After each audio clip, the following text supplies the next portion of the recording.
Halo Mbak Asih, selamat pagi. Oke, 3, 2, 1. Hai Mbak Asih.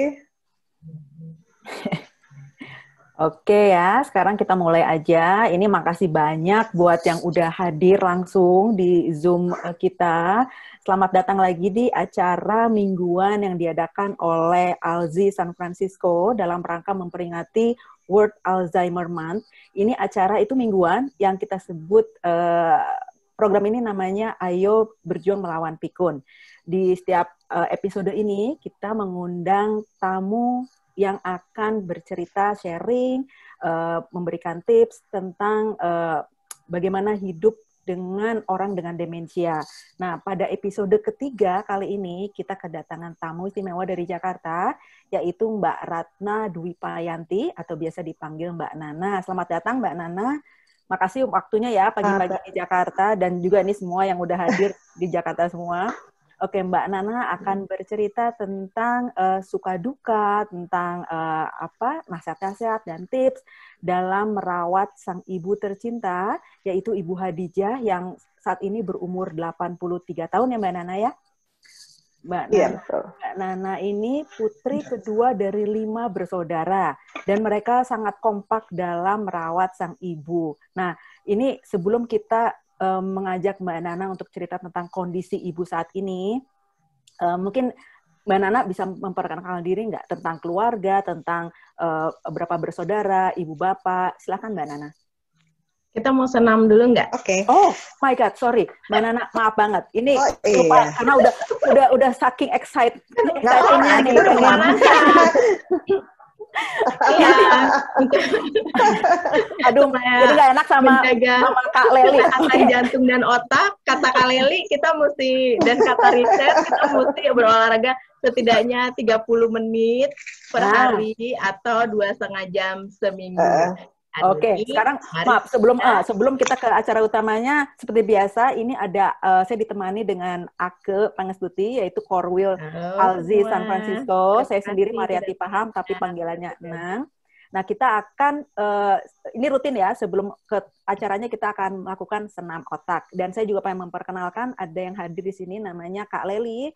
Kak Leli salah satu yang memprakarsai atau mempromosikan senam otak ini. Yuk, silakan Ake.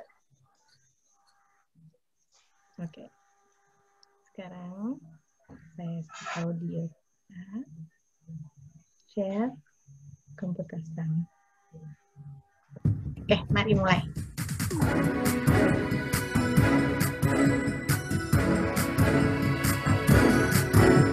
Siapa bilang pikun itu biasa saja? Siapa bilang pikun itu tak berbahaya? Jangan malu dengan pikun, jangan malu dengan pikun.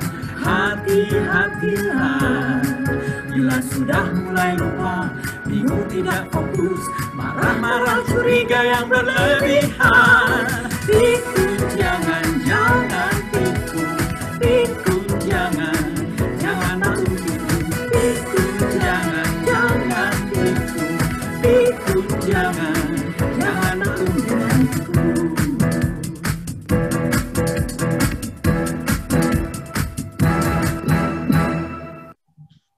Terima kasih semua. Silakan Nang. Oke, makasih banyak Ake. Makasih banyak juga Kak Leli. Ini disarankan berapa menit sehari Kak Leli untuk olahraga senam otak? Oh, oke. Berapa lama ke 30 menit sehari ya? Ya, menurut riset ya untuk menjaga kesehatan lansia dan juga untuk memperlambat gejala demensianya itu mesti berolahraga yang harus rutin ya. Kuncinya 30 menit sehari atau 2,5 jam seminggu. Oke. Nah, sekarang Mbak Nananya hilang. Oh, Mbak Nana. Oke. Sekarang kita kembali lagi ya. Rempong, Mbak Nana lagi rempong. Ambil charger. Boleh. Charger. Oke, Mbak Nana silakan. Kalau udah siap, kita bisa dengarkan cerita Mbak Nana ya. Pertama mungkin memperkenalkan diri dengan keluarga, ibu bapak, terus berapa sibling Mbak Nana? Oke, oke, Nang, Ake, Mbak Leli, terima kasih untuk kesempatannya dikasih waktu untuk sharing ya, karena benar kata-kata yang ada di senam tadi, jangan nganggap remeh dengan pikun, karena kadang kita ignoran aja. Orang tua di awal tuh, hah, apa? Terus nanya berulang-ulang, hah, apa? Gitu. Tadinya kita nggak terlalu mikirin, oh, akan jadi worse gitu ya. Tapi ternyata bisa menjadi sesuatu yang menyedihkan gitu loh. Ngelihat orang tua seperti itu. Jadi nama saya Nana. Saya tinggal di Tangsel sih, bukan di Jakarta, ke Nang. Oh iya. Tangerang Selatan tuh Mbak Asih tahu tuh. Jakarta coret ya? Jakarta coret, pinggiran gitu. Saya 5 bersaudara. Bapak saya orang Jawa, beliau asli dari Solo, tapi mereka dua generasi atau 3 generasi keluarga bapak saya itu lahir dan besar di Tarutung ya, Sibolga. Bapak saya almarhum seorang tentara, Auri, Angkatan Udara. Sementara ibu saya adalah orang Melayu, orang yang tinggal di Tanjung Pandan di Belitung. Mereka itu ketemu pada saat apa ya? Ganyang Malaysia ya. Ganyang Malaysia itu kan Auri banyak pergi ya. Nah, dulu mungkin kita nggak tahu ya, Belitung itu ada di mana ya, Tanjung Pandan itu di mana gitu. Tapi bapak saya menemukan berlian di sana, menemukan seorang gadis cantik yang akhirnya bisa dibawa ke Pulau Jawa gitu kan. Ibu saya orang yang kalem, diem. Sementara bapak saya cukup aktif, dia suka olahraga, main voli, kayak gitu-gitu. Awalnya sih dia kenal sama adiknya ibu saya gitu loh. Terus mereka ke rumah ibu saya, kok ngelihat ada perempuan cakep nih gitu. Itu yang jadi yang awal pertama mereka kenal gitu. Akhirnya menikah, punya anak. Tahun berapa itu Mbak Nana menikahnya? Dibawa Ibu ke Bapak? Jakarta. Tahun 65 ya. 65, wow. Tahun 65. Tahun 65 ibu saya menikah, terus dibawa ke Pulau Jawa, yang bikin kakek nenek saya broken heart karena jauh banget kan gitu loh ya, jauh banget yang mereka nggak kebayang. Pulau Jawa itu mereka nggak pernah.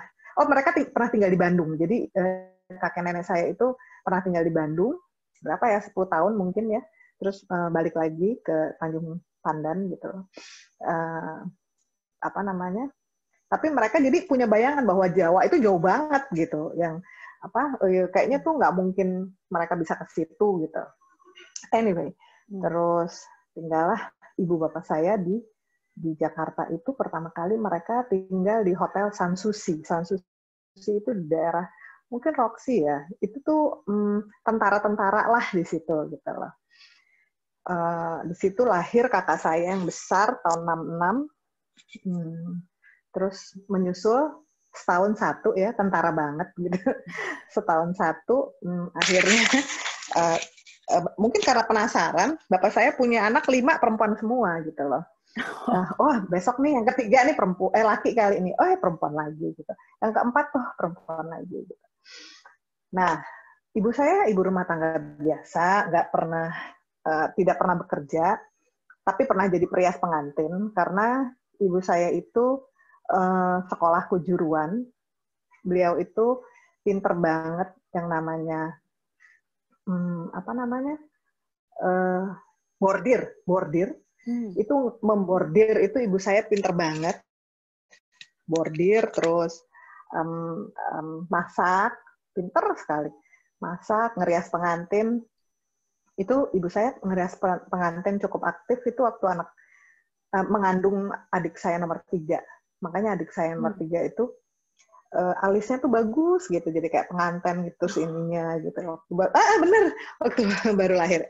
Anyway, zaman itu kan susah ya, maksudnya ibu saya juga orang dari luar pulau gitu. Terus jadi semuanya tuh mandiri, semuanya tuh terbatas. Tapi pas anak ketiga, lagi hamil anak ketiga, kita pindah ke Lubang Buaya ya, apa namanya, kompleks Auri kan ya di situ. Kita pindah ke sana. Ibu saya tuh pindah di sana tuh di perumahan gitu lah ya, bukan di hotel apa, jadi kamar gitu aja. Terus ya dia biasa lah, apa namanya, setiap hari selalu ngurusin anak-anak sendiri gitu kan. Sempat ada adiknya ikut di Jakarta gitu, ngebantuin gitu. Nah terus sampai akhirnya 5 lah anaknya, 5, tapi yang kelima itu lahirnya di Kompleks Hankam. Dulu kita tinggal di Kompleks Hankam Selipi. Adik saya nomor 5 itu lahir di situ. Kemudian ya udah, dari anak-anak kecil itu ibu saya mengerjakan segala sesuatunya sendiri gitu loh. Kebetulan bapak saya kan bukan jenderal ya, jadi semuanya dikerjakan sendiri. Kadang ya susah gitu, kadang ya ini, tapi ibu saya tuh orang yang nggak pernah ngeluh. Alhamdulillah dia mungkin udah komit, dan ibu saya mungkin adore banget sama orang Jawa gitu. Jadi makanya apapun dijalanin. Nggak pernah ngeluh, sama sekali ibu saya nggak pernah ngeluh. Yang saya ingat adalah ibu saya kalau masih masak, tapi udah jam masuk zuhur, dia tuh selalu meninggalkan, terus dia mandi, terus dia sholat. Itu selalu dilakukan ibu saya. Pagi juga dia bangun gitu ya, sebelum nyuci pagi. Waktu itu masih nggak pakai mesin cuci, jadi nyucinya tuh pakai tangan gitu ya, pakai mesin apa tuh, papan gilesan gitu. Tapi ya udah, ibu saya nggak pernah ngeluh. Tiap hari kita pasti dikasih bekal makan kayak gitu loh ya. Kita nggak pernah disuruh, ibu saya tuh nggak pernah nyuruh kita belajar, nggak pernah sama sekali yang kamu udah ngerjain PR belum gitu. Tadi ini apa, nggak pernah. Jadi kalau pulang dari sekolah itu ibu saya kan kalau ngomong, namanya orang Melayu jadi mendayu-dayu gitu. Karena kalau kita udah pulang sekolah gini, Mika lah makan ke gitu ya. Kamu udah pada makan belum gitu. Lah ibu lah masak, dia bilang, ibu lah masak, makanlah, cuci tangan, ganti baju, udah cuma gitu. Habis itu usalinga, jangan apa namanya, jangan ini deh, jangan buang waktu. Linga tuh jangan buang waktu, kamu sholat ya gitu. Udah. Jadi, ibu saya tuh nggak pernah marah setiap hari, nggak pernah marah, nggak pernah ngeluh. Bapak saya itu waktu itu pangkatnya cuma apa ya, Pelda apa ya, pembantu letnan 2 gitulah. Berapa sih gajinya gitu? Orang kita juga dapat beras kan, beras pembagian gitu kan ya. Beras pembagian tuh banyak karena kita anaknya banyak, jadi berkuintal. Nah itu sama ibu tuh kalau dapat pembagian terus sama dia dipisah-pisahin gitu, terus nanti kita ke pasar ya, tukar pakai beras bagus gitu. Nanti saya sama ibu saya ke pasar, tukar pakai beras bagus gitu. Nanti lebihannya beli lauk atau apa beli untuk bahan makanan kayak. Ibu saya tuh hebat banget ya, padahal dia bukan orang susah. Orang yang sangat-sangat berkecukupan di tempatnya, karena kakek saya itu orang pinter, punya jabatan gitu ya. Pada masa itu dia paling tinggi di keuangan lah. Mungkin sekarang tuh kayak entah direktur keuangan, entah GM keuangan. Kakek saya pinter bahasa Belanda, bahasa Jepang, kayak gitu lah. Jadi dengan keterbatasan dia, dengan keterbatasan ibu saya, dia bukan orang yang berpendidikan tinggi, tapi dia bisa muter otak, oh harus apa nih gitu ya, biar bisa mencukupi. Karena kan gajinya kecil banget. Terus bapak saya itu kan orangnya keras. Dia mikir anaknya 5, nggak boleh sampai dulu tuh bapak saya bilang punya anak perempuan itu seperti punya kalau orang Jawa itu pokoknya benar-benar kayak kristal gitu loh. Dijaga, Jangan sampai dijaga. Dan jadi dulu tuh bapak saya saking kerasnya nih, Nang, kita nggak boleh pakai celana jeans, Nang, nggak boleh pakai celana pendek. Wow. Terus kalau dibikinin rok tuh sampai SMA harus di bawah lutut, 10 atau 20 cm. Jadi lucu, kaos kaki, terus ini rok, lo bisa bayangin kan? Jadi nggak boleh kelihatan kulit ya, nggak boleh kelihatan kulit sama sekali. Terus kalau bapak aku pengen punya celana jeans, jangan, ngapain punya celana jeans? Itu kayak perempuan nakal. Jadi babi gue tuh model yang kayak gitu loh. Maksudnya dia sampai kita makan juga harus, pokoknya kita diajarin table manner, makan nggak boleh ngecat, jatuh nasi juga nggak boleh gitu ya. Wow. Terus pakai baju itu yang bener, harus selalu proper. Padahal kita bukan orang kaya, bukan orang punya, tapi rumah saya tuh bersihnya luar biasa karena ibu saya itu jagoan deh, top. Yang namanya nyuci, beresin rumah, terus nyetrika, masak sendiri ya. Terus dulu kita masih kecil-kecil nih, terus celana dalam kita tuh dijahitin sama ibu, dibikinin dari katun gitu ya. Terus zamannya dulu mens pakai duk. Duk itu mungkin kalau kamu ini sempat ngalamin itu pakai duk, itu ibuku yang bikin gitu loh. Jadi kayak popok ya dulu tuh, kalau zaman dulu mungkin yang lain tahu lah ya, itu kayak gitu. Terus harus dicuci. Ibu saya tuh ngajarin benar-benar untuk anak perempuan gitu ya. Ibu saya dari sisi religius karena bapak saya sangat tidak religius. Jadi waktu bapak saya ketemu sama ibu saya ya, karena dia lahir dan besar di Sibolga ya, dan dia orang Jawa. Bukan saya underestimate atau apa, tapi bapak saya tuh nggak pernah sholat gitu, nggak pernah apa gitu. Sementara ibu saya itu penghafal Al-Quran, anaknya kiai gitu. Jadi totally different gitu loh ya. Ibu saya akan selalu mengutamakan sholat, selalu, dan tiap hari itu selalu baca Al-Quran. Oke, ngomongin baca Al-Quran ya, kan ada kayak orang-orang bilang baca Al-Quran supaya nggak pikun gitu loh ya. Saya masih agak meragukan itu karena ibu saya itu pembaca Al-Quran bagus banget gitu. Dan dia tiap hari, terutama dia panjang itu kalau malam Jumat. Baca Al-Quran itu pasti lebih panjang. Berapa ayat gitu loh ya.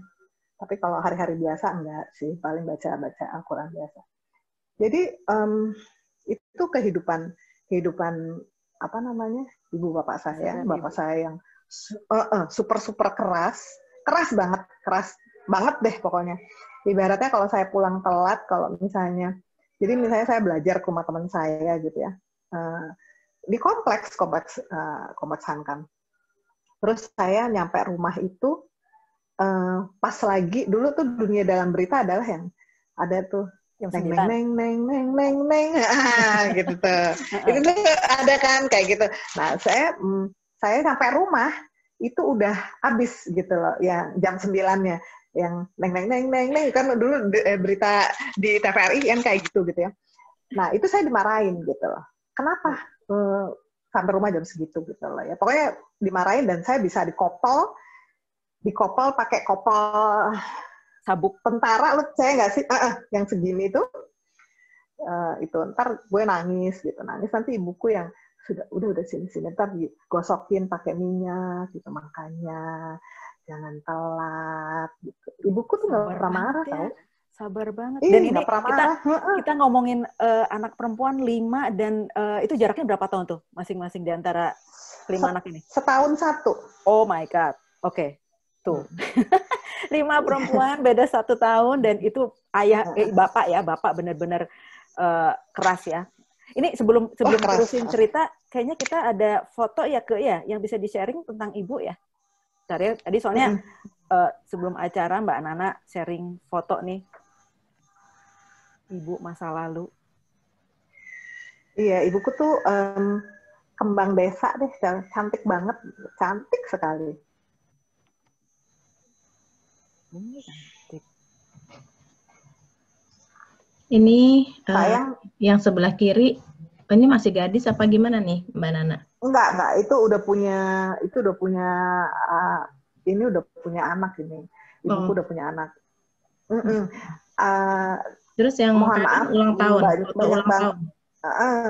banyak banget yang hilang karena dulu rumah kita di Kompleks Hankam Selipi itu tiap tahun banjir, bisa setahun 2 kali, dan banjirnya tuh serumah, can you imagine gitu loh.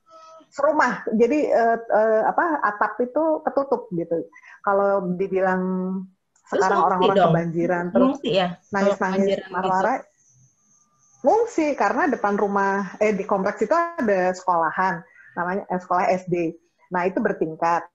Kita semua ngungsinya ke situ gitu loh. Kita semua ngungsi ke situ. Nanti bapak saya bawa kasur gitu ya, di antara banjir-banjir dia taruh bawa kasur ke sekolahan gitu ya. Terus nanti ibu saya juga bawa makanan gitu ya, bawa makanan, terus nanti ibu saya bawa kompor gitu. Mereka bisa tim gitu loh untuk kayak gitu. Setiap tahun, can you imagine, setiap tahun. Bisa setahun 2 kali kalau curah hujan lagi tinggi. Itu anak-anaknya udah ada 5-5-nya? Udah ada 5-5 ya waktu itu? Udah 5-5, dia kecil-kecil gitu. Nanti kita yang gede, ayo bawa adiknya ke itu gitu, bawa adiknya sama tas sekolahnya gitu ke sekolahan. Nanti kita malam-malam atau enggak subuh-subuh ke gitu. Pokoknya kapan aja tuh banjir masuk ya kita jalan ke sekolahan. Ya nggak jauh sih, paling berapa ratus meter gitu kan. Terus itu yang sebelah kanan waktu ulang tahun kakak saya. Kalau ini kita masih kecil. Ulang tahun. Ini ya, di rumah mana nih? Kakak ulang tahun. Ini di Kompleks Hankam Selipi. Ini udah 5 nih. Jadi yang di meja itu bukan apa-apa, kalau mungkin nggak terlalu kelihatan, itu adik saya yang bungsu, nomor 5. Itu yang sebelah kiri paling ujung kakak saya paling besar. Yang sebelah kanan itu saya. Terus yang di sebelah saya persis itu adik saya nomor 4. Di sebelah kakak saya itu adik saya nomor 3. Jadi adik saya nomor 3 sama nomor 4 itu karena badannya gedean yang nomor 4, jadi adik saya nomor 3 itu kayak kembar gitu, adik kakak gitu. Jadi bisa bayangin ya, ibu saya betapa ruwetnya gitu kan. Apalagi dulu kan ada imunisasi apa segala macam, jadi 5-5-nya diangkut gitu. Kita nggak punya mobil loh, punyanya motor kantor lagi. Jadi kita ya begitu deh gitu loh. 5 bawa 5 anak di motor, wah hebat ya. Hebat. Tapi kemudian waktu kita aku kelas 5 SD apa kelas 6, bapak saya tuh dapat mobil kantor ya, gas. Mobil gas. Iya. Nah itu mobil gas. Lo zaman dulu ya, yang kayak gitulah gitu. Jadi ya, ibu itu nikah dengan bapak, dan ibu tuh setia ya meladeni bapak yang bisa dibilang keras dalam mendidik anak 5. Udah gitu ibu juga sebagai seorang istri, sebagai seorang ibu dari 5 anak, ngerjain semuanya sendiri, ngejahit baju anak-anak sendiri, dan juga ibu juga masih ada waktu sebagai muslimah yang rajin ya, ngaji tiap hari ya, Mbak Nana. Iya, jadi ibu saya itu ya, saya nggak tahu, bukannya saya melebih-lebihkan, tapi mungkin tetangga-tetangga saya atau sahabat-sahabat saya yang dari kecil itu tahu ibu saya. Ibu saya itu manusia paling baik. Nggak pernah ngeluh sama sekali, nggak pernah marah sama anak-anaknya. Kita anak-anak perempuan itu nggak boleh ngomongin orang dalam artian gini. Misalnya ada temen yang dulu waktu SMP, ibu si Dewi itu dikeluarin loh Bu dari sekolah soalnya dia hamil gitu ya. Ntar ibu saya gitu, aduh astagfirullahaladzim gitu. Usahlah Mika ngomong gitu. Mika ini anak perempuan gitu. Ntar ibu saya ngomong gitu, biar gitu. Usahlah gitu. Pokoknya nggak boleh ngomong kayak gitu. Jadi ibu saya tuh model yang kayak gitu, yang dia padahal dia perempuan bukan perempuan Jawa, tapi dia tiap hari itu sampai bapak saya meninggal, tiap hari ngajeni nyediain pakaian dalam dan kaos. Bapak saya tuh selalu pakai kaos dalam dan celana dalam gitu. Itu sama ibu saya disiapin sebelum mandi. Itu setiap hari. Jadi apa namanya? Ibu saya tuh benar-benar apa ya, kalau orang Jawa gitu, benar-benar ngajeni banget deh dari semua. Gitu. Nah, itu ya, tadi memang sih luar biasa. Mbak Nana tadi sempat nyebutin Bapak meninggal tahun berapa tuh, Mbak Nana? 2013. Jadi Bapak saya meninggal itu, saya tuh sebenarnya waktu itu, jadi Bapak saya meninggal jadi gini, Bapak saya meninggal tuh maghrib ya, habis sholat maghrib bareng sama ibu saya. Jadi Bapak saya itu jadi imam, ibu saya lagi baca doa gitu, terus Bapak saya cuma bilang gini, Yanti mana ya? Gitu. Yanti sih kakak saya paling besar. Yanti mana ya, Dik? Gitu. Terus dia gitu, nanti sebentar pulang. Gitu. Ibu saya tuh masih baca doa. Terus dia gitu, apa namanya? Aduh, dadaku kok sakit ya, gitu. Habis itu udah habis gitu loh. Ibu saya, Pak, kenapa gitu? Terus dilihat, Bapak saya tuh, kalau menurut ibu saya tuh udah kayak ngorok gitu, jadi udah sakratul maut ya. Terus nggak lama Bapak saya kayak ngeluarin liur gitu, kayak orang ngeces gitu. Udah, ibu saya lari keluar gitu. Ini dengan notabene ibu saya bukan orang yang berpendidikan tinggi, bukan orang yang berpikiran taktis, bukan orang yang gitu ya. Tapi dia itu keluar rumah lari-lari nyari nyari dokter. Kebetulan dekat rumah itu kan ada dekat rumah ibu tuh ada klinik, kayak klinik mandiri yang 24 jam. Dia lari-lari tuh, tolong gitu diperiksa. Terus diperiksa, bapak saya ternyata udah meninggal gitu, udah meninggal. Ibu saya tuh masih pakai mukena, lari-lari itu masih pakai mukena gitu loh. Terus udah gitu. Terus ibu saya yang antara bingung dan ini gitu ya, sampai bapak saya tuh diikat kepalanya supaya rapat itu pakai serbet, saking dia bingung gitu ya. Karena kan ibu saya mau bapak saya sendiri waktu itu. Kakak saya memang ikut sama ibu saya semenjak dia divorce. Anaknya waktu itu kelas 2 SD lah, dia ikut ibu saya sama bapak saya. Tapi kan lagi pergi, nggak ada orang di rumah, jadi dia cuma berdua. Nah itu kayaknya itu hal yang sangat bikin dia shock gitu loh. Shock banget. Itu pertama kali dia shock dan mungkin itu salah satu trigger ya. Tapi setelah bapak meninggal itu dia memang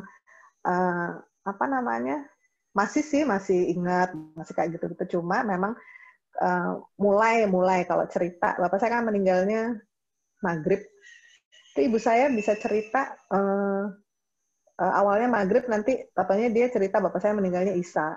Ntar besok-besokannya lagi cerita bapak saya meninggalnya Asar gitu. Nah itu mulai agak ngaco. Tapi itu cukup lama sih ya, sekitar setahunan gitu lah. Tapi selama ini ibu nggak punya latar belakang penyakit apa gitu, nggak ada selama hidupnya ibu? Enggak, ibu saya alhamdulillah sehat walafiat, nggak pernah punya sakit apapun. Mungkin karena hatinya bersih ya, dia nggak pernah mikir yang buruk. Jadi ya udah gitu. Karena ibu saya selalu bilang kalau ada orang jahat ya udahlah biarin aja gitu. Toh Allah Maha Tahu. Nggak usah lah kita balas, ngapain gitu. Ibu saya modelnya begitu. Jadi ya itu ibu saya tuh udahlah kita susah gitu, apa-apa semua terbatas. Tapi kalau ada orang yang nginep, pernah adiknya bapak saya nginep di rumah tuh sampai berbulan-bulan ya, ada kali 2-3 bulan gitu. Ya kita kan harus berbagi makanan kayak gitu ya. Tapi ibu saya nggak apa-apa, masak terus, capek padahal apa segala macam. Tapi ya udah dijalanin ya, alhamdulillah gitu maksudnya. Dia bilang orang susah itu ya kita harus tolong, udah gitu loh. Intinya ibu saya tuh nggak pernah, ibu saya itu memberikan nilai-nilai, menurut saya nilai luhur kehidupan tuh cuma, dia bilang kita nggak boleh bohong, kita nggak boleh ngezolimin orang. Itu dia bilang karena orang yang dizolimin itu luar biasa. Jadi kita udah perlu ngezolimin orang, kita bisa kok ngejalanin semuanya itu dengan baik. Udah, ibu saya begitu aja nasihatnya. Jadi hatinya bersih ya Itulah. Ibu ya. Hatinya bersih. Alhamdulillah. Nggak pernah menggunjing orang, nggak punya musuh. Nggak. Nah ini jadi ceritanya sebenarnya kalau dibanding sama cerita orang dengan demensia yang lain kan biasanya mereka at least ada penyakit yang sebelumnya ya. Kalau ini Ibu sehat terus ya sampai. Nah terus tadi pas waktu Bapak meninggal tadi Mbak Nana bilang terus Ibu shock. Terus 1 tahun setelah Bapak meninggal baru mulai keluar gejala-gejala ya. Bukan lupa, salah nyebutin jamnya gitu. Nah itu apa gitu? Ada gejala yang lain nggak Mbak Nana yang obvious gitu? Ibu saya semenjak bapak saya meninggal, dia jarang mau keluar rumah. Jarang mau keluar rumah. Temannya dia hanya TV gitu loh. Nah itu sebenarnya kita awalnya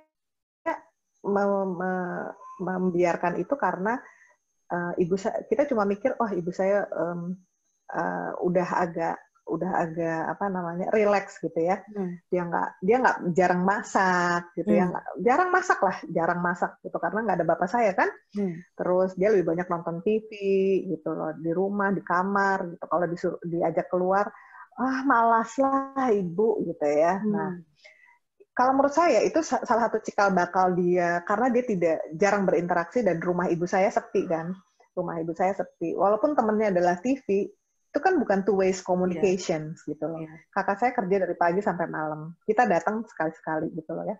Nah, mungkin itu yang membuat dia jadi kesepian, kesepian terus cerita tentang bapak saya itu dia tuh kayaknya denial gitu loh. Bapak saya udah meninggal tuh kayak denial. Karena semenjak bapak saya meninggal itu dia nggak pernah mau ke makamnya bapak saya. Dia kayak apa ya? Ya denial lah gitu. Nah, saya mulai merasa apa namanya ada sesuatu yang lain tuh. Jadi suami saya kan sering banget tuh pergi gitu ya. Itu dia kalau saya datang, nah Mas Baby kemana gitu ya? Ke Aceh Bu gitu. Ntar 5 menit lagi dia nanya lagi gitu. Nah terus aku cuma mikir gini, kenapa ya ibu kok gini gitu ya? Terus aku bilang sama adik-adikku sama kakakku, ibu tuh kayaknya lupaan deh gitu loh. Kok gini-gini? Iya, ibu tuh lupaan gitu kata kakakku gitu. Oh, oke gitu. Nah, itu kita baru mulai inilah gitu loh, baru mulai itu berapa tahun setelah Bapak meninggal tuh mulai yang nanya diulang-ulang? Itu mungkin hampir 2 tahun ya, hampir 2 tahun ya. gitu ya. Tapi nama masih ingat gitu ya? Ibu menama masih dan itu cuma ya lupa nanti iya ya ibu lupa udah gitu cuma gitu. Nah terus mulai dia apa ya kayak lupa banget itu setelah ada problem yang cukup besar yang dia ngerasa itu dia pengen deny juga gitu. Dia pengen deny juga. Nah itu dia kayaknya udah mulai lupa gitu, benar-benar lupa gitu loh. Bisa nanya berulang-ulang gitu, bisa nanya berulang-ulang. Jadi ada kejadian-kejadian yang menekan emosi ibu ya, meskipun ibu bukan tipe yang bercerita gitu ya, ibu bukan tipe yang komplain gitu ya. Jadi mungkin ibu juga nggak sharing sama orang, tapi dipendam sendiri juga gitu ya. Itu yang ngebuat peristiwa meninggalnya bapak, terus ada lagi peristiwa yang hit her hardly gitu ya. Jadi ibu saya itu memang orang yang introvert gitu ya. Ibu saya bukan orang yang argumentatif, Orangnya cari damai gitu. Cari damai. Kenapa sih harus ribut-ribut gitu loh? Kenapa sih harus, sementara bapak saya kan hayu gitu kan ya, keras gitu, terus apa-apa bisa dimasalahin gitu atau apa gitu. Ibu saya mau punya uang, nggak punya uang itu ya dia ini aja gitu loh, maksudnya damai aja gitu, nggak pernah ibu saya marah-marah sama bapak saya, Pak uang belanjanya habis gitu, saya nggak pernah dengar seumur hidup saya. Itu hebat banget ya, gaji tentara itu kan kecil banget, nggak ngeluh ya, dan kreatif ya, ibu kreatif ya, nggak ngeluh banget. Nah terus begitu pengen cerita lagi tadi pas gejala-gejalanya apa yang makin memperkuat bahwa ibu itu memiliki demensia itu apalagi tuh Mbak Nana? Yang akhirnya Mbak Nana mikir, wah ini kayaknya udah lebih ke arah sana. Nah, ibu saya itu kemudian benar-benar dia lupa kalau dia misalnya kayak misalnya anaknya datang, dari mana gitu ya, dari mana, terus udah kita kasih tahu, oh aku dari rumah Bu, terus gini, udah, terus dia nanya, tadi dari mana gitu ya, nanya, nah itu tuh sebenarnya udah mulai ini, tapi yang worst banget itu ketika dia sudah tidak bisa mengidentify wajah anak-anaknya. Nah itu mulai kapan? Wajah anak-anaknya, dia itu sekitar 2 tahun yang lalu ya. 2 tahun yang lalu dia mulai nggak bisa mengidentify wajah anak, tapi dia tahu nama anak-anaknya. Jadi kalau misalnya gue bilang, Ibu, yuk ini deh Bu, Ibu punya anak berapa gitu ya? 5 gitu. Coba sebutin siapa aja. Terus, nah dia pasti bisa tuh ngeja nama anak satu-satu gitu ya. Nah kemudian tapi kalau misalnya kita datang, dari mana Bu? Oh gitu. Jadi dia kayak apa ya? Kayak orang ketemu orang lain gitu loh. Ya, tapi dia tahu ada anak yang bernama Nana sama dia gitu. Nah itu kita mulai apa ya? Kita mulai sedih lah gitu ya. Nah, tapi awal-awal ibu saya demensia, kita berusaha keras mengembalikan ingatannya. Jadi kalau misalnya ibu bilang, kita bilang, Bu, Bapak udah meninggal. Terus dia, masa? Ntar dia nangis gitu kan ya. Enggak, tadi ada kok Bapak di situ gitu loh. Terus, nah kita berusaha, enggak. Tapi lama-lama kita bilang, kita semua berlima tuh bilang kayaknya nggak bisa gitu loh, ibu tuh dipaksain untuk mengerti bahwa kenyataannya seperti ini, nggak bisa. Jadi kalau dia bilang enggak gitu, ya udah, oh gitu, oh Bapak tadi di situ ya, oh ya, bilang apa Bu gitu loh. Jadi ikutin udah apa. Kita ladenin aja, gitu. Itu yang terjadi sih. Nah itu pada saat itu masih bisa beraktivitas Mbak Nana, maksudnya masih bisa makan sendiri, masih fisiknya masih bisa jalan gitu pada saat itu. Beruntungnya ibuku kena demensia kira-kira dia kena demensia, terus nggak lama 6 bulan dia kena demensia, tapi belum parah ya. Dia jatuh gitu loh. Ya itu karena disorientasi. Jadi dia tidur itu ngeguling gitu, dia jatuh. Karena beliau udah tua, jadi pinggulnya dia itu kayaknya bergeser atau apa gitu ya. Cuma kan ya kita ini, tapi dia tadinya nggak bisa duduk, tapi terus dia udah bisa duduk. Jadi dia kegiatannya ya cuma di tempat tidur dan kursi roda. Itu kita alhamdulillah banget karena ibu jadi kan tidak aktif ya, karena orang demensia itu kalau dia aktif sangat membahayakan gitu. Dalam artian dia bisa pergi kemana, hilang atau segala macam gitu loh ya. Ya itu salah satu yang kita bersyukur gitu bahwa kita bisa ngopeni ibu itu dengan baik, karena ibu tuh nggak kemana-mana kan gitu, cuma tempat tidur di ini gitu loh ya. Kita juga memotong rambut ibu gitu ya, dia senang kok disalon-salonin gitu, rambutnya dikramasi, terus dipotongin gitu, dia senang. Maaf gitu. Mbak Nana, ini ada yang ada yang pegang rambut Mbak Nana ya, di foto aku share ya. Nah itu sambil nunggu aku masang. Oke, yang selanjutnya ini kira-kira tahun berapa nih Mbak Nana? Bapak udah meninggal atau belum? Ini bapakku udah meninggal. Ini ibuku nih, dia katarak ya. Katarak, jadi dia susah banget baca Quran. Itu aku kasih kaca pembesar yang ada lampunya dan dia pakai kacamata dan dia seneng gitu loh. Ibuku tuh aktif loh, suka baca koran, dia seneng baca majalah, baca koran gitu ya, kalau di rumah gitu ya, gitu loh. Apa namanya, dia banyak menghabiskan waktunya dengan beribadah sih waktu bapak saya udah nggak ada gitu loh. Cuma memang rumahnya sepi gitu. Selanjutnya, nah ini ibu saya ya? Udah mulai, udah nggak inget ini udah nggak inget. Jadi apa namanya, saya ini ceritanya datang tuh saya bilang, ibu gitu ya, lagi apa gitu. Oh sayang, sini sayang gitu ya. Ibu kepangin rambutnya gitu. Itu tuh apa ya? Dia melihat. Padahal nggak mengenali Mbak Nana ini ya pada saat ini. Enggak.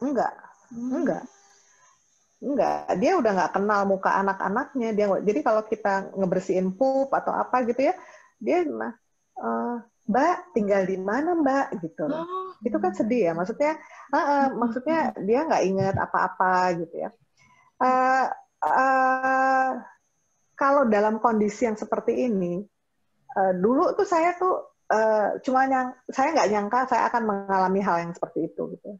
Orang tua lupa gitu ya, ibu terutama. Karena saya dekat sekali sama ibu saya.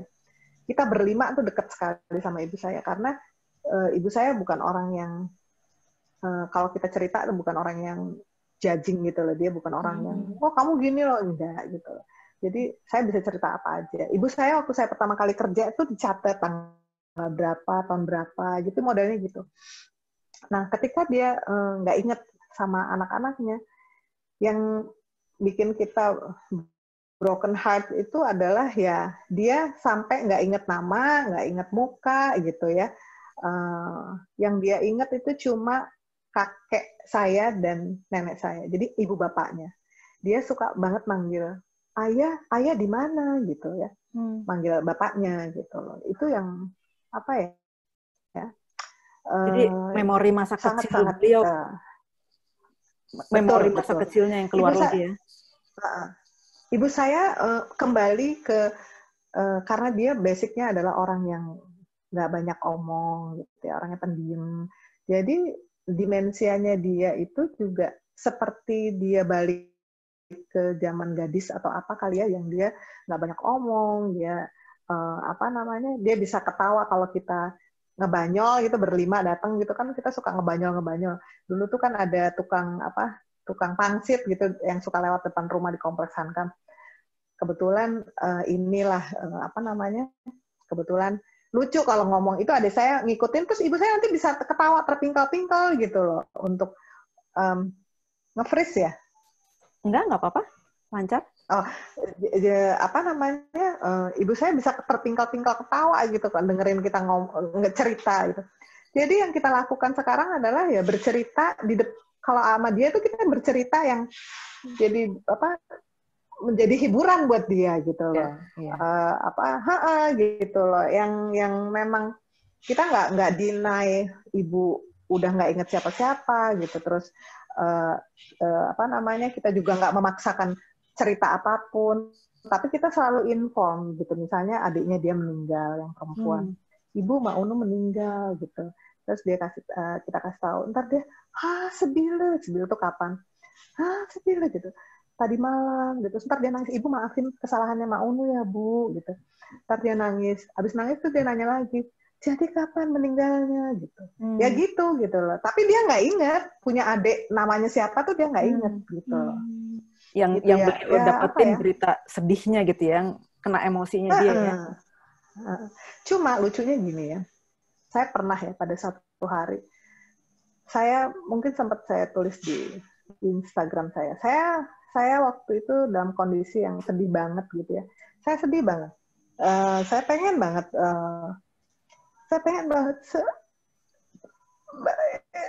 banget ibu saya tuh tahu saya gitu loh.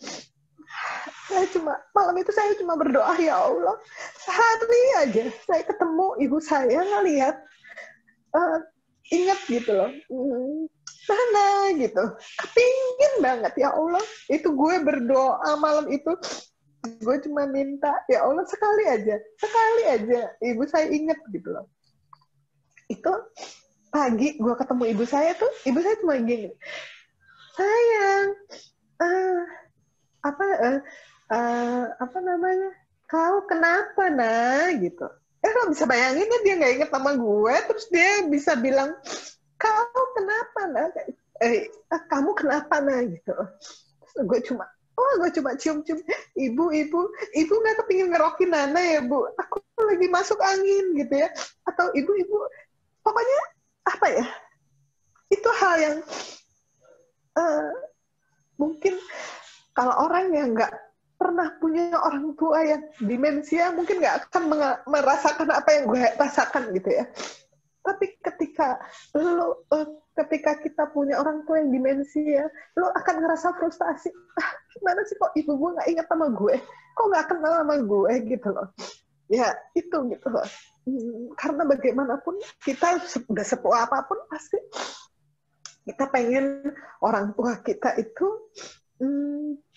bisa kita ngobrol dengan apa ya, sharing memori atau apa gitu. Nah itu yang gue sering banget sedih gitu ya. Dan adik-adik saya juga, kakak saya tuh sedihnya tuh karena itu gitu. Ibu nggak ingat, terus ibu juga udah nggak bisa baca Al-Quran. Sebenarnya secara kewajiban secara muslimah tuh dia udah nggak bisa ngelakukan, udah nggak bisa sholat. Awal-awal kita suka tuntun gitu. Belakangan baru aja baca Al-Fatihah dia udah ngapain gitu, megangin ujung kain apa, matanya kemana-mana gitu ya. Jadi ya kita sabar aja gitu ya. Kita cuma mikir, oh ya udah, treatmentnya adalah ibu ini pasti balik ke masa kecil. Jadi kayak bayi gitu loh. Kita ngurusinnya kayak bayi. Bayi itu kan maunya disayang-sayang, ya udah kita seperti itu gitu. Kita juga ngomong sama ibu tuh pasti gini, kalau pas kita ngelihat gitu, Bu, udah makan belum? Atau enggak kita manggil dia princess gitu ya. Princess, makan apa? Aku bawa puding loh, mau nggak? Gitu ya. Jadi benar-benar apa ya, kita percaya bahwa dalam hatinya dia tahu anak-anaknya gitu loh. Dia tahu banget anak-anaknya, dan kita nggak boleh lupa bahwa kita ini pernah hidup di dalam tubuhnya dia. Jadi pastinya dia ingat sama anak-anaknya secara emosional ya. Walaupun dia sepertinya udah nggak ingat, tapi dia pasti ada bonding gitu. Itu yang selalu kita ingat. Jadi kita selalu berusaha ngasih yang terbaik dan membuat ibu nyaman, itu aja sih.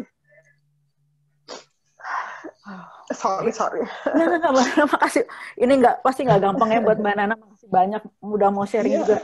Mbak Nana kalau mau bisa cerita, tadi kan Mbak Nana nyebutin beberapa kali itu kalian berlima. Nah itu pengen tahu itu gimana pembagian tugas dari kalian berlima. Ini kan perempuan semua nih, dan kalian dekat dengan ibu gitu. Nah ini pembagian tugasnya.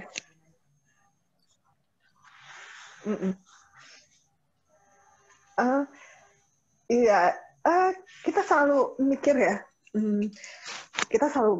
kalau bapak masih ada, ibu dalam kondisi saya seperti ini, mungkin bapak saya nggak akan kuat gitu ya, karena dia orang yang lumayan temper. Jadi kita cuma mikir, oh inilah maknanya ibu dikasih 5 anak perempuan yang Allah titipin untuk masa tuanya ibu saya gitu loh, ngurusin. Karena anak perempuan itu pasti kan ngurusinnya, bukan saya ngebeda-bedain anak laki atau anak perempuan ya, tapi anak perempuan itu kan jauh lebih care gitu ya. Kita tuh bagi tugasnya, jadi saya selalu bilang, oke, saya lempar di floor gitu, ibu ini tiap hari harus ditemenin, walaupun memang ada mbak gitu ya yang ngebantuin, tapi kita bagi aja, siapa yang mau Senin, Selasa, Rabu, Kamis, Jumat gitu ya, Sabtu, Minggu, itu siapa, dibagi aja gitu. Karena kakak saya kan kerja dari pagi, jadi yang serumah sama ibu siapa? Yang serumah sama kakak saya paling besar. Oke, Kakak saya paling tapi beliau besar. kerja. Oke. Jadi dia biasanya jam 6 dia berangkat, gitu kan. Apa namanya? Jadi kita bagi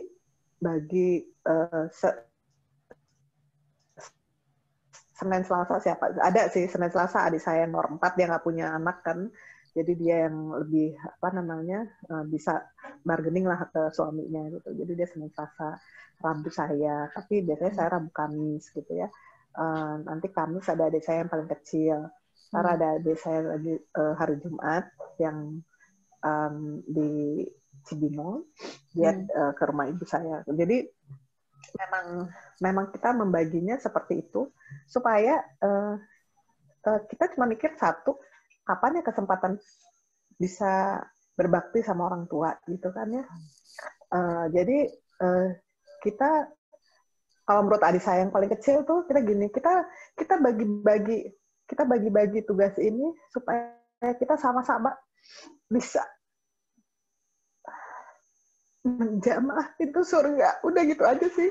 Itu adik saya yang paling kecil bilang. Jadi kita harus rata. Kita nggak boleh. Oh dia paling banyak, dia enggak. Kita harus sama-sama. Itu aja sih. Jadi ya, kalian, alhamdulillah. Ya, kalian ini merawat sang ibu tercinta bukan sebagai beban ya, malah dianggap sebagai ladang pahala buat kalian ya. Ya, alhamdulillah ya. Aduh. Ini tapi kalau misalnya malam itu kakak yang pertama karena serumah sama ibu ya di sana. Iya. Jadi ibu saya sempat lah ya mengalami ada masa-masanya dia kayak baik persis lah, masa malam-malam itu dia nggak bisa tidur atau dia udah kebangun kan baik gitu kan. Apa namanya pagi-pagi udah bangun misalnya jam 2 gitu dia udah bangun udah. Karena ibu saya bukan orang yang agresif gitu ya, jadi dia tuh biasanya mainan selimut gitu, mainan selimut apa gitu, atau enggak dia itu kan suka ngewiru kain, jadi dia itu sering banget ujung selimutnya dia tuh diwiru sama dia, diwiru. Oh, di batik gitu. Iya. Kain panjang kan dulu dia punya kain panjang banyak banget kan, jadi diwiru gitu sama dia. Dia orang Melayu ya, tapi dia seneng banget ngewiru gitu loh, hebat banget lah gitu. Jadi dia ya begitu. Kadang dia menggumam gitu, tapi ngaji gitu loh. Itu jadi modelnya gitu. Ibu saya alhamdulillah memang dia bukan orang yang agresif gitu loh ya. Mungkin karena memang ibu saya pendiam gitu. Karena kalau menurut dokter ibu saya dia bilang ibu saya nggak minum obat apapun loh ya. Waktu awal-awal ibu saya kena demensia itu kan kita sempat konsultasi. Dia bilang ya memang kalau orang tua itu pastinya otaknya lama-lama kan mengecil, dia bilang gitu ya, mengkerut. Terus udah gitu, ini nggak ada obatnya, pasti akan lebih lama, akan lebih worse, dia bilang gitu. Nanti dia tahapannya begini, dan nanti tahapannya begini. Ya udah ibunya sering diajak ngobrol aja untuk menghambat, dia bilang gitu. Ya tapi ya memang menjadi worse itu adalah bagian dari demensia itu tadi gitu loh. Jadi ya udah gitu, awalnya mungkin kita juga berusaha untuk mengembalikan gitu loh, diajak ngobrol, mengembalikan on track gitu loh ya. Tapi ya enggak, udah intinya cuma satu, ibu saya kayak bayi ya, kita bagaimana treatment kita kayak ke bayi gitu ya. Jadi kalau misalnya ibu saya lagi moodnya nggak enak, misalnya tidurnya susah gitu, terus bangun ibu saya tuh gini, karena dia sempat yang aku mau pipis gitu ya, mau bangun ke kamar mandi, sementara dia nggak bisa jalan kan, mau ke kamar mandi gitu. Nah itu yang dia bisa gini, ibu pipis di sini aja kan pakai pampers ya, nggak apa-apa, ada malu ada orang gitu, kayak gitu. Tapi ya alhamdulillah terus dia bisa dikasih pengertian gitu. Sekarang sih udah lebih worse ya, dia udah nggak inget siapa, nggak inget anak-anak, nggak bisa mengeja namanya, makannya udah di blender. Tadinya kan makannya nggak di blender, sekarang makannya di blender. Ya kurang lebihnya gitulah. Aduh, sampai nggak bisa ngomong, maaf Mbak Nana. Ini hebat banget perjuangannya Mbak Nana juga. Ini beruntung banget ya Mbak Nana punya 5 bersaudara perempuan yang solid, yang kalian kompak sekali ya merawat ibu ya. Tapi ada nggak saat-saat Mbak Nana ngerasa kayak burn out gitu Mbak Nana? Ada saat yang hit the wall gitu untuk Mbak Nana sendiri. Pernah nggak ngalamin gitu Mbak Nana dalam merawat ibu? Kalau merawat ibu sih enggak ya, karena ibu kan bukan orang yang agresif. Awal-awal aja yang waktu yang makanya tadi aku sampai nangis itu karena aku kayak, kenapa kok ibu nggak bisa inget saya gitu loh, ibu kok nggak bisa ingat ya, terus kita nggak bisa cerita gitu ya, misalnya gini loh, misalnya kita, namanya juga rumah tangga itu pasti ada kepingin yang kita ceritain sama ibu dalam artian, aduh anak nih kak gini gitu ya, atau apa gitu ya. Kita nggak ngobrol sama orang kan, sama ibu kan enak.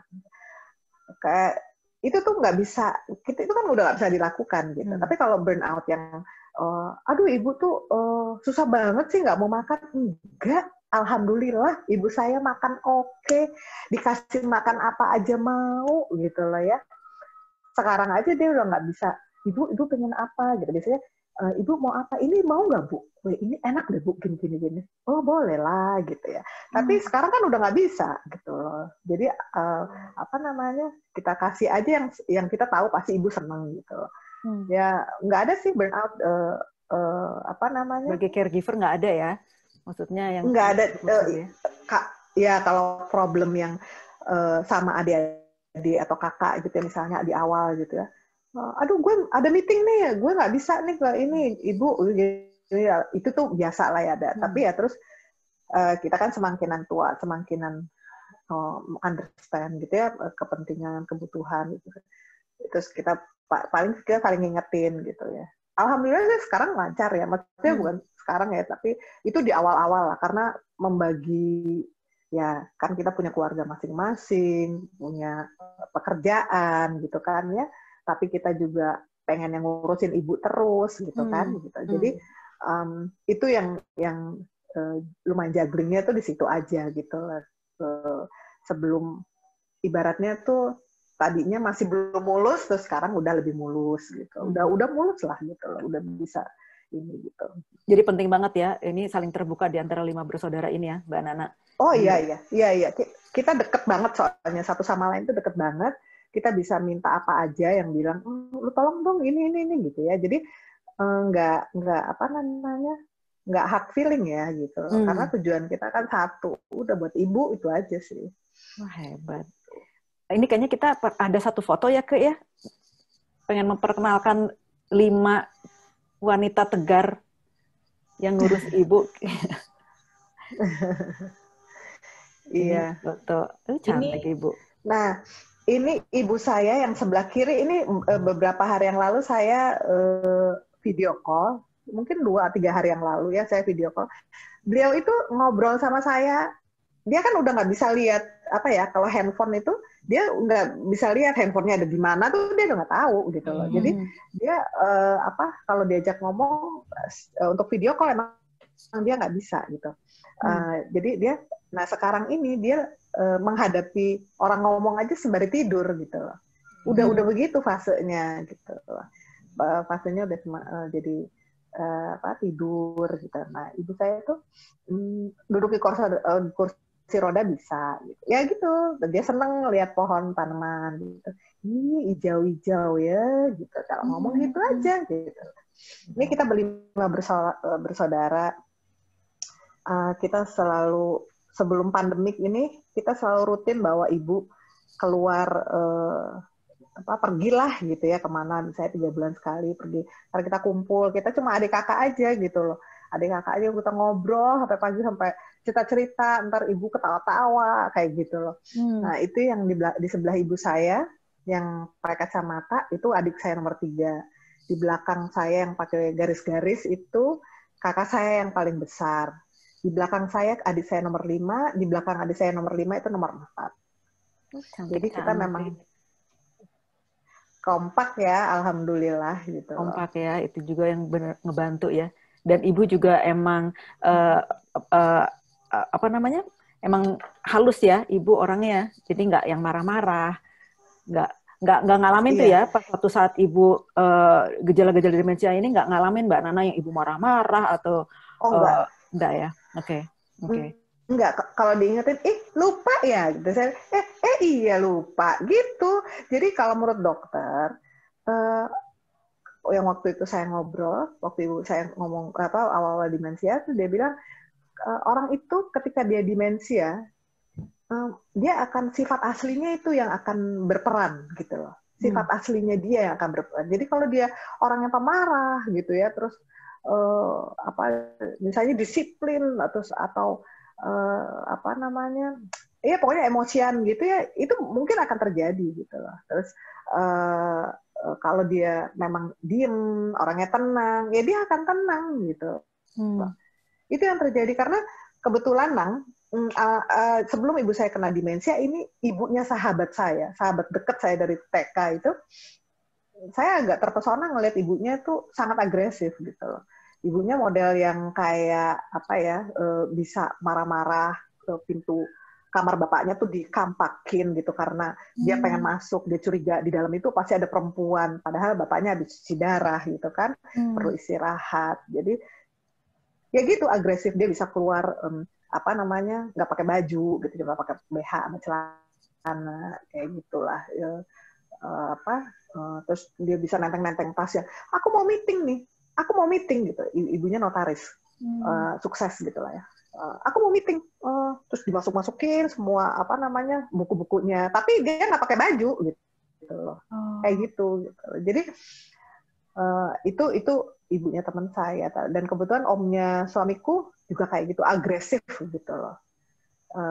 Ya sehat walafiat, jadi hilang gitu, dan itu dikasih obat ya. Kalau ibunya teman saya tuh kayak minum anti obat depresan kayak gitu-gitulah.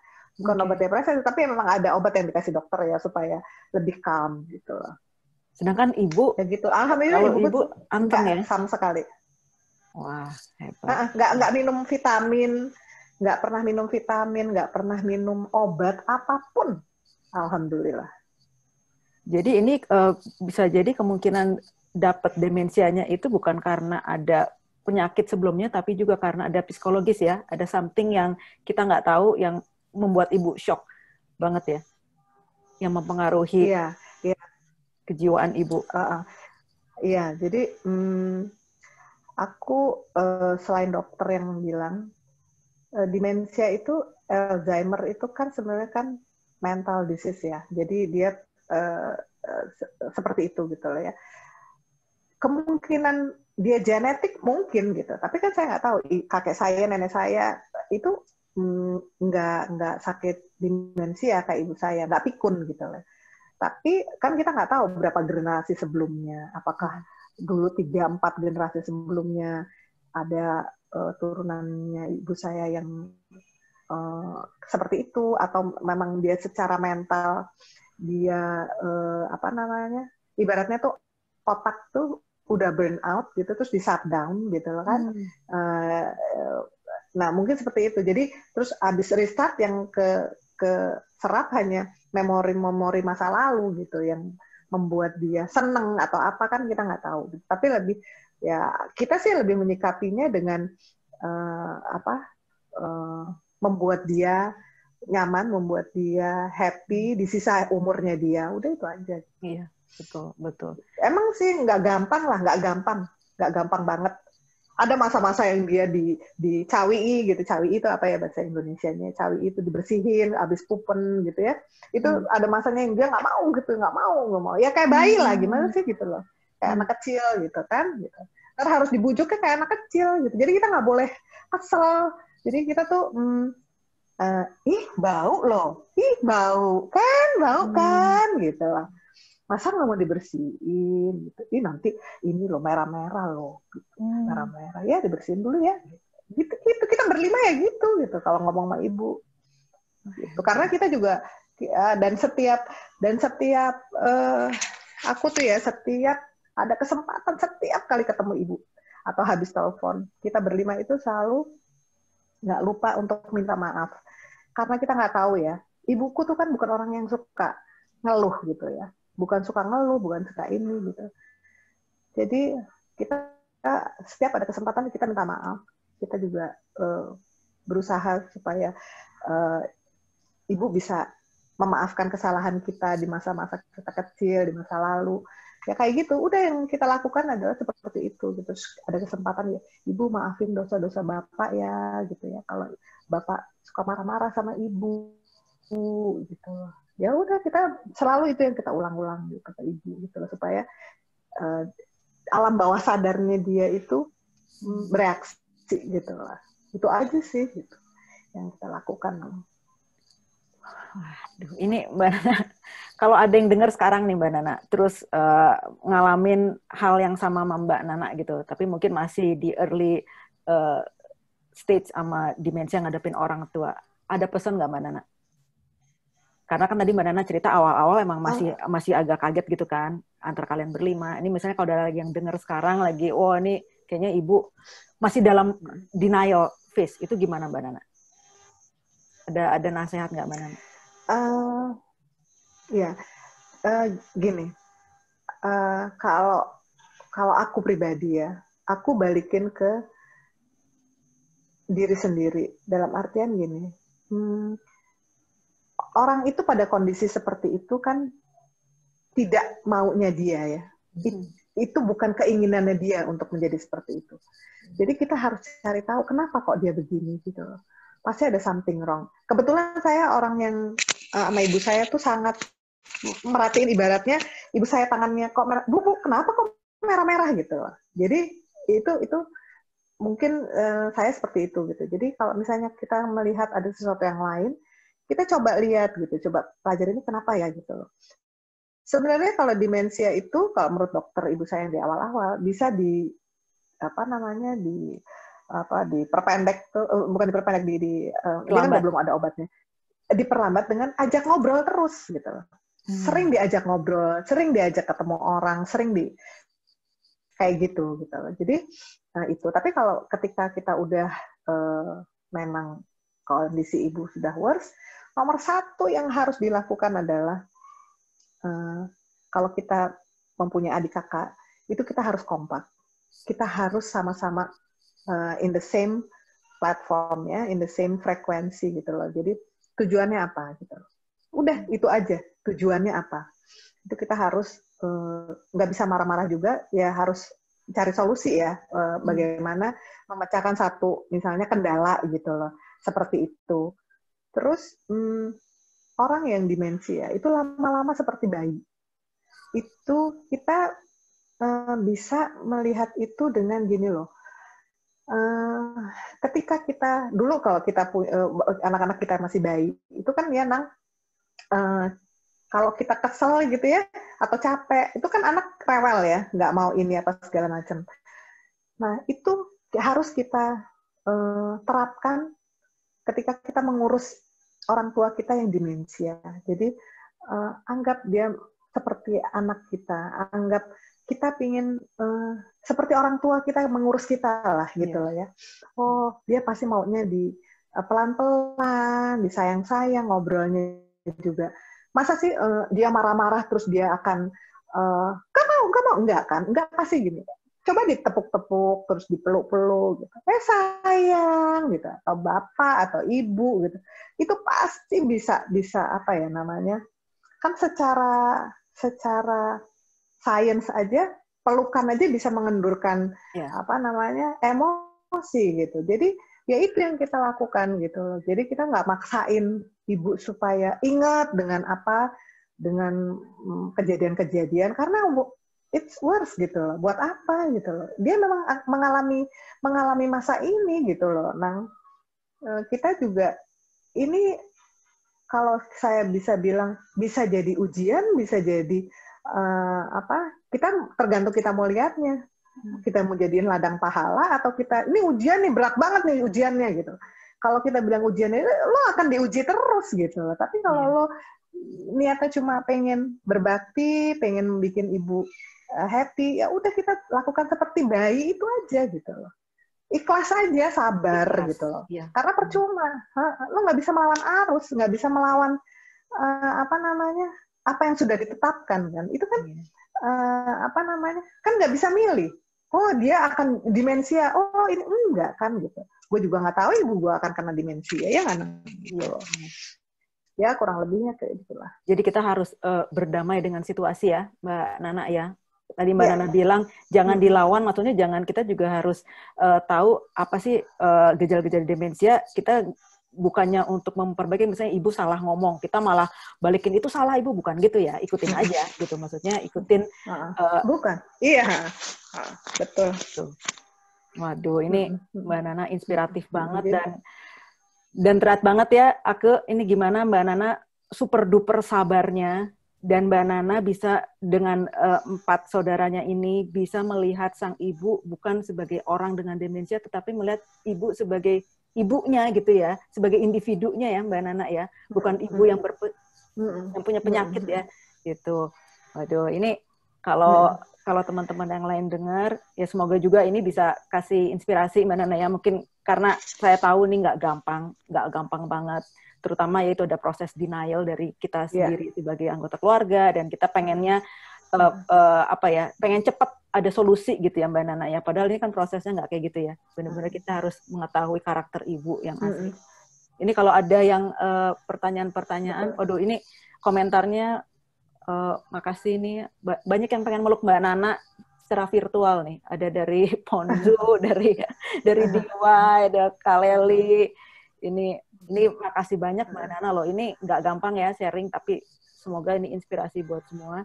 Ini kita bisa buka forum ya, kali-kali ada dari teman-teman yang hadir di sini, dari Alzi juga, ini banyak banget yang dari Alzi hadir di sini, mungkin bisa sharing cerita, bisa berbagi cerita atau saran buat ini, silahkan ya, ini tempat buat kita saling sharing loh, nggak ada berbagi ya betul.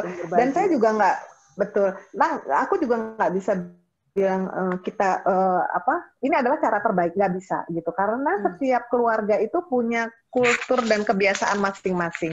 Ya. Mungkin yang agak berat buat mereka kalau keluarga itu nggak hangat ya gitu loh ya, karena merawat orang tua yang seperti itu dibutuhkan selain keikhlasan, sabaran, juga kerjasama yang benar-benar kerjasama antara adik kakak yang benar-benar baik gitu loh. Teamwork, karena ya itu saya bilang betul, setiap keluarga itu kayak keluarga saya, keluarga adik saya, kan mereka punya masing-masing keluarga gitu, dan rumahnya juga kan bukan dekat-dekat gitu loh. Nah itu, apakah mereka mau berkorban ataukah mau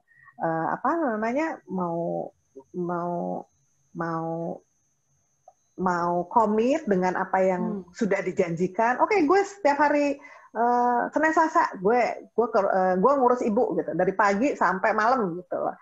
Itu kan komitmen.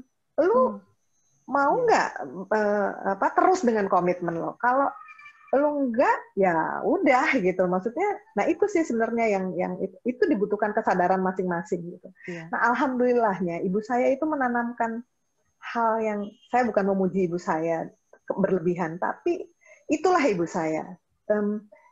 Dia bukan wanita pinter yang anaknya harus jadi nomor 1, sekolah apalah, harus apa, enggak pernah gitu. Enggak pernah nanyain deh kita udah belajar apa belum, tapi dia nanya, udah ngaji belum? Saya kelas 5 SD udah hatam Al-Quran gitu.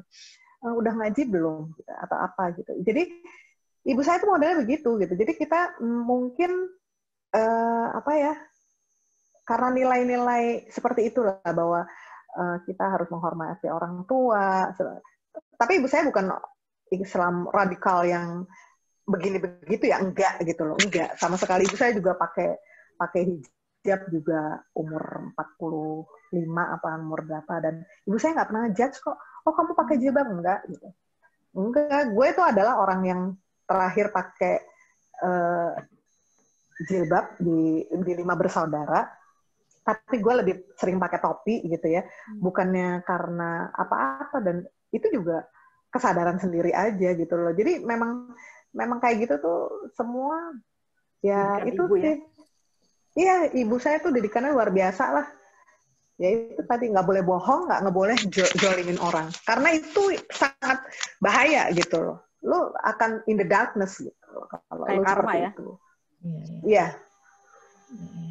Ini mungkin ada, kalau ngeliat dari cerita Mbak Nana kan berlima ganti-gantian. Mungkin alhamdulillah itu segi positifnya juga ya. Jadi kalian ada waktu untuk take a break ya. Istilahnya nggak full 24/7 satu orang menjaga ibu. Itu mungkin Iya. ada burnout juga ya. Tapi ini kalian berganti-ganti itu jadi ngebuat refresh setiap ketemu sama ibu ya. Iya. Ini sambil sambil dengerin Nang sama Mbak Nana ngobrol, boleh loh yang kakak-kakak yang lain yang juga mau, kalau ada yang mau disampaikan ke Mbak Nana atau untuk menyemangati Mbak Nana juga yang ada ceritanya mungkin mirip-mirip, juga misalnya dulu pernah anak tentara juga gitu. Boleh, silakan di-unmute, langsung sampaikan aja ke Mbak Nana. Yang kalau buat saya pribadi ya, luar biasa buat pengalamannya Mbak Nana, dengan tantangannya tuh sama kayaknya, kedengarannya banyak tantangannya, cuman karena mereka berhasil membicarakan dan menemukan solusinya bareng-bareng gitu ya, mungkin jadi akhirnya ketemu juga solusi yang terbaik buat ibu. Dan juga bagus banget menurut saya, itu susah kalau buat saya ya untuk kayak menjaga lisan gitu ya, kayak ke orang tua kan kita nggak boleh ngomong yang menyakiti orang tua. Terus juga untuk kalau dengan cerita sharing yang dari teman-teman yang lain dan juga dari pakarnya gitu, dari psikolog bilang walaupun mereka nggak bisa ngomong, kalau mereka sakit hati gitu ya, ternyata mereka juga merasa kalau misalnya kita kasar, kalau kita apa gitu kan, sebenarnya walaupun mereka nggak bisa ngomong. Nah itu bagus menurut aku ya, itu contoh yang maksudnya bagus kita dapat contoh untuk buat kita refleksi gitu ya, untuk diri kita sendiri. Itu luar biasa. Terima kasih Mbak Nana sharingnya. Iya, kita tuh makanya ada peribahasa yang kita harus menaruh posisi kita di sepatunya orang lain. Coba bayangkan kalau itu terjadi sama kita gitu. Terus anak kita gimana gitu ngurusin kita gitu ya. Bukan berharap sih, nauzubillah, bukan. Tapi ya seperti itu gitu. Atau kita waktu ibu kita ngurusin kita dari waktu bayi gitu. Kita rewel kan, apa segala macam. Kamu gimana sih jadi baik nih gini-gini, kok ini nggak mau makan, nggak mau kan gimana ya gitu loh. Jadi udah itu aja dibalikin gitu loh, dibalikin, karena yang paling bener dari segala sesuatunya adalah kasih sayang yang tulus sama pelukan yang selalu hangat gitu loh. Kalau menurut gue udah itu aja gitu. Itu obat yang paling manjur deh. Mbak Titi baru join tuh, Mbak Nana. Hai Mbak Titi. Ayo, siapa lagi yang ada yang mau disampaikan ke Mbak Nana sebelum kita foto bareng dan ditutup? Ini Mbak Nana bisa baca dari chat kan Mbak Nana ya? Ini banyak banget pesan-pesan. Aku bisa sedikit Kak. Ya Ari, terima kasih udah bergabung. Ini ada temanku Ari. Dari salam kenal Mbak Nana. Hai, salam kenal. Udah terharu banget dengerin ceritanya Mbak Nana. Sorry. Saya ngerti banget itu yang ikut Mbak Nana bilang, bersyukur ya ibu jatuh gitu ya. Jadi karena itu jadi pasif ya. Karena yang aku hadapi mertua saya itu agresif banget karena dia sehat gitu. Jadi malam pun dia pengen keluar, pengen ini. Jadi dengan physical gitu, kayak violence juga gitu. Jadi aku juga dengerin Mbak Nana itu, aduh, ikut alhamdulillah itu. Karena dengan kondisi begitu, calm ya. Jadi nggak bisa ngapa-ngapain karena duduk di kursi roda, berbaring. Jadi alhamdulillah itu rada mempermudah, tetapi kita juga nggak mau ada apa keluarga yang mengalami begitu ya. Tapi kalau dibanding dengan yang aktif gitu, itu saya setuju banget dengan Mbak Nana gitu. Itu aja. Iya betul, itu karena memang nggak semua orang sama ya ininya kasusnya gitu. Dimensianya pasti apa namanya beda-beda gitu. Mungkin Mbak Ari, aku sih bukannya ini, tapi memang harus ditemenin. Jadi memang harus ada yang nemenin malam kalau tidur itu. Karena orang demensia itu udah disorientasi. Ibu saya juga gitu, dia nggak tahu malam sama siang tuh dia udah nggak tahu gitu. Jadi apa namanya, ibu saya bisa bilang, malam. Padahal itu pagi, coba bayangin. Malam ya, gelap ya gitu. Terus kita bilang gini, tuh pagi, tapi kita nggak usah tidur dulu, kita ngobrol ya gitu. Jadi apa namanya, memang dia udah disorientasi, nggak bisa ngerti. Malam sama siang tuh nggak bisa, Mbak Ari. Jadi mungkin kalau agresif kayak gitu tuh, kalau tidur memang harus ditemenin dan dikunci kamarnya gitu. Jadi dia nggak penuh. Itu sama ini loh, apa namanya, tempat-tempat listrik itu harus ditutup, Mbak, gitu loh. Karena dia pegang-pegang. Kalau yang masih aktif gitu, itu pernah terjadi sama ibunya teman saya gitu loh. Karena dia pengen nyoba gitu loh, dia colok-colok gitu tangannya gitu. Karena kan agresif ya gitu. Iya benar banget. Jadi pintu-pintu kuncinya dibalik, didouble, gate juga di gitu karena udah begitu aja masih mencoba bagaimana bisa keluar karena dia pikir kayak tadi disorientasi ya, ini malam apa siang pengen keluar. Aku ada pertemuan, aku pergi, aku udah pakai sepatu. Itu kunci mobil di mana? Malam gitu. Jadi yang sangat berat banget yang jagain gitu. Especially jadi ya itu harus sabar, tabah, dan itu memang untuk fact ya, harus dihadapi. Dan apa namanya, doa, kita banyak berdoa gitu. Iya betul. Karena dia juga nggak minta kan masa tuanya seperti itu gitu loh. Ya benar. Makasih banyak Mbak Ari. Ini tough banget ya. Ini ada pertanyaan dari Monzu, apakah sesi ini akan diupload rekamannya? Yes, actually kita di YouTube, ada YouTube-nya ya Alzi SF ya. Saat ini ya sedang live di Facebook, tapi karena nggak bisa live bareng Facebook dan YouTube, nanti habis acara ini kita upload yang versi YouTube-nya, nanti kita post di Facebook linknya. Atau kalau subscribe ke YouTube bisa tahu kalau ada video. LZSF ya, LZSF. Terima kasih. Oke, nah sekarang kita foto bareng? Boleh foto bareng. Iya. Ini makasih banyak ya, banyak yang komen, Mbak Novianti juga. Ya, ini terima kasih nih jari-jari jempolnya yang mengetik. Dan ini kita dalam rangka World. Oh, kenapa? Ada yang bicara? Iya, saya juga terima kasih sekali yang udah big hug for everyone here gitu lah ya. Karena memang ini mungkin memang nggak semudah yang saya ceritakan karena pasti banyak banget gitu loh, kendalanya itu udah pasti banyak gitu kan, maksudnya pembagian waktu, terus menghadapi emosi orang tua gitu ya, maksudnya. Tapi ya itu apa namanya, balik lagi, saya kan juga nggak kepingin mengecilkan hati orang yang merawat orang tua sedang menderita demensia gitu loh ya, karena memang itu luar biasa. Kalau kita berlima ya bersyukur aja, alhamdulillah gitu ya, dikasih orang tua yang menghabiskan masa tuanya dengan demensia, karena apa namanya, mungkin itu juga bisa menebus kesalahan kita yang bandel-bandel dulu masih kecil nggak nurut atau apa gitu kan, kita nggak tahu gitu. Jadi ya udah, kita bersyukur aja gitu loh. Oh, hebat. Ini rasa bersyukurnya nih dari ibunya Mbak Nana nih, kayaknya hebat banget Mbak Nana. Luar biasa. Ngeliat semua dari segi positifnya ya, nggak komplain. Mbak Nana juga nggak komplain kayak ibu, gitu kan? Iya. Dari ibu ya nggak pernah komplain. Oh my God. Oke, ini acara. Ada masa-masa komplain ya ke. Komplainnya ke Ake ya? Komplain ada ya ke Japri. Enggak, ada ya. Japri. Ada sampai kurus, sampai kurus. Urusan Sampai kurus. Kalau urusan orang tua enggak deh, saya enggak komplain gitu karena ini lain. Oh, komplain yang lain. Komplain. Oke. Kita foto dulu apa mau ditutup dulu ya? Boleh.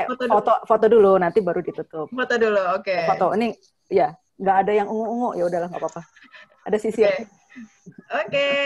Oh, ada Kak Michael. Ayo di videonya semua dinyalakan. Mari kita foto. Terima kasih sudah bergabung. Kita foto sekarang. 1, 2, 3. Terima kasih semua. Aduh, makasih banyak semuanya. Ketemu lagi sampai episode, kita ada episode terus ke untuk ini, ayo berjuang melawan pikun. Minggu depan kita break karena ada sesi edukasi. Oke. Bulan depan ada Kak Novi kayaknya ya, di minggu kedua. Yes. Kalau jadi, salah, ya. Mbak Nana juga silakan kalau misalnya mau hadir lagi Mbak Nana untuk mendengarkan cerita-cerita dan bisa sharing juga ya, sharing pendapat atau cerita gitu. Oke, ini hadir lagi ya Mbak Nana. Hadir lagi. Ini makin lama, moga-moga makin banyak ya.